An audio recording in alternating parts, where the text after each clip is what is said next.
WBSSC তরফ থেকে category details update করার অপশান দেওয়া হয়েছে।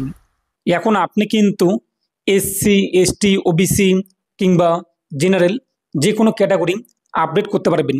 তো আপনি এখানে দেখতেই পাচ্ছেন যে সমস্ত ক্যাটাগরি দেওয়া হয়েছে, জেনারেল, SC ST, SC, এরপর PH VH PH, তারপর OBC AB EWS। তো দেখে নিচ্ছি আজকের ভিডিওতে আপনি কিভাবে আপনাদের ক্যাটাগরি আপডেট করবেন। যখন আমরা ফর্মটি ফিল আপ করেছিলাম তখন কিন্তু এই সমস্ত ক্যাটাগরি আমরা পাইনি। তো চলুন দেখে নিচ্ছি স্টেপ বাই স্টেপ প্রসেস। আর আপনি যদি এখনও পর্যন্ত ভিডিওতে লাইক না করে থাকেন অবশ্যই লাইক করে দেবেন, পাশাপাশি চ্যানেল সাবস্ক্রাইব করে পাশের বেল আইকন ক্লিক করে সঙ্গে রাখবেন পরবর্তী ভিডিওগুলো সবার আগে পাওয়ার জন্য। এর জন্য আপনাদের ওয়েস্ট বেঙ্গল স্কুল সার্ভিস কমিশনের এই পোর্টালে আসতে হবে। লিঙ্কটি আমি আপনাদের ভিডিওর ডিসক্রিপশনে প্রোভাইড করে দিয়েছি, সেখানে ক্লিক করলে আপনি এখানে আসতে পারবেন। তো আপনি মোবাইল ফোন, কম্পিউটার, ল্যাপটপ যে কোনো ডিভাইসে অ্যাপ্লাই করতে পারবেন। তো আমি আপনাদের মোবাইল ফোনে দেখিয়ে দিচ্ছি। এই যে রয়েছে অ্যাপ্লাই নাও, এখানে আপনি ক্লিক করবেন। আমাদের সামনে কিন্তু লগ ইন পেজটি চলে আসবে।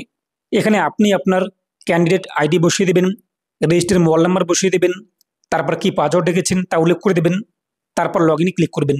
তো লগ ইন করতেই আমাদের সামনে কিন্তু ড্যাশবোর্ড চলে আসবে।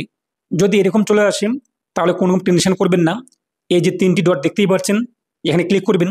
যদি আপনার মোবাইল ফোনটি ডেস্কটপ সাইট থেকে, এখান থেকে আপনি এটিকে আনটিক করে দেবেন। এরপর নিচে আপনি চলে আসবেন। নিচে আপনি দেখতেই পাচ্ছেন বিভিন্ন অপশান রয়েছে, তার মধ্যে একটি অপশান রয়েছে কিন্তু এডিট প্রোফাইল। তো আমি আপনার কিন্তু ভিডিও বানিয়ে দিয়েছি যে আপনি আপনার ফটো এবং সিগনেচার কিভাবে আপলোড করবেন, আপলোড। তো সেই ভিডিওটি আপনার ভিডিও শেষে পেয়ে যাবেন, কিংবা চ্যানেলে আপনার গেলে কিন্তু সেই ভিডিওটি পেয়ে যাবেন। তো এখন আমরা দেখে নিচ্ছি ক্যাটাগরি আমরা কীভাবে আপডেট করব। নিচের অপশানটি আপনি দেখতেই পাচ্ছেন এডিট ক্যাটাগরি। তো এখানে আপনি ক্লিক করবেন। এরপর পরবর্তী পেজটি চলে আসবে। এরপর এই যে বক্সটি দেখতেই পাচ্ছেন, বক্সে আপনারা টিকমার্ক করবেন। তারপর হচ্ছে কিন্তু নিচে একটি অপশান কারেন্ট ক্যাটাগরি। আমাদের ক্যাটাগরি কিন্তু প্রোভাইড করা হয়নি, যেহেতু সেই সময় ক্যাটাগরি আপডেট অপশান ছিল না। তারপর নিচে দেখতেই পাচ্ছেন নিউ ক্যাটাগরি। এখান থেকে আমরা ক্যাটাগরি সিলেক্ট করব। তো আপনি কোন ক্যাটাগরি, জেনারেল নাকি SC নাকি ST নাকি SC ফিজিক্যাল হ্যান্ডিক্যাপ, নাকি আপনি PH কিংবা OBC AB EWS ইত্যাদি। আমরা যেহেতু OBC A ক্যাটাগরির, তাই আমি এখান থেকে OBC A ক্যাটাগরি সিলেক্ট করলাম। আরেকটি বিষয়, যদি আপনাদের সার্টিফিকেট OBC A থেকে B হয়ে যায় কিংবা B থেকে A হয়ে যায়, তাহলে আপনি কিন্তু আপনাদের যে নতুন ক্যাটাগরি সেটিকে এখানে অ্যাড করতে হবে, যেহেতু আপনার ক্যাটাগরি পরিবর্তন হয়েছে। এরপর আপনার সার্টিফিকেট নাম্বার এখানে কিন্তু বসাতে হবে। তারপর এখান থেকে সাব ক্যাটাগরি আপনাদের সিলেক্ট করতে হবে। তো দেখে নেবেন আপনার সাব ক্যাটাগরি কী রয়েছে, সার্টিফিকেটের মধ্যেই আপনাদের থাকবে, তা দেখে দেখে আপনি বসিয়ে দেবেন। তো আমাদের যা সাব ক্যাটাগরি রয়েছে তা আমি এখান থেকে সিলেক্ট করব। এরপর রয়েছে সাবমিটে আমি ক্লিক করব। তো দেখতেই পাচ্ছেন OTP send to your register mobile number. এরপর হচ্ছে ওকেতে আপনি ক্লিক করবেন। আপনার মোবাইল নাম্বারে কিন্তু OTP পাঠানো হয়েছে, দেখতেই পাচ্ছেন মোবাইল নাম্বারটি, এই মোবাইল নাম্বারে। তো OTP আপনি এখানে বসিয়ে দেবেন। OTP উল্লেখ করতেই দেখতেই পাচ্ছেন caste certificate category update successfully. এরপর হচ্ছে ওকেতে আমরা ক্লিক করব। এরপর আমাদের সামনে কিন্তু ড্যাশবোর্ড চলে আসবে, এবং এখানে আপনি দেখতেই পাচ্ছেন পার্সোনাল ইনফরমেশান, আপনার নাম, এরপর parent name, date of birth, এরপর আপনার ক্যাটাগরি যে অ্যাড হয়েছে তা এখানে কিন্তু শো হয়েছে, দেখতেই পাচ্ছেন ক্যাটাগরি এবং সাব ক্যাটাগরি কিন্তু এখানে আমাদের অ্যাড হয়েছে।